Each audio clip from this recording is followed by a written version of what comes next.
So for today's video, we are going to answer the question, are white parrot cichlid aggressive?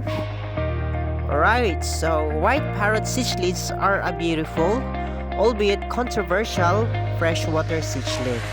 These fish are a hybrid fish species that was first created in Taiwan around 1986.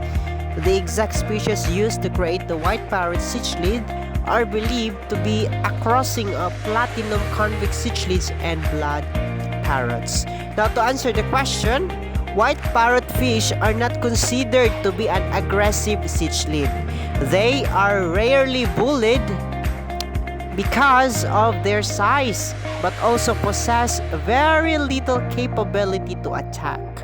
They are quite large and cumbersome, slow swimming, and have small mouths, which limits its likeliness to attack other fish species in the aquarium.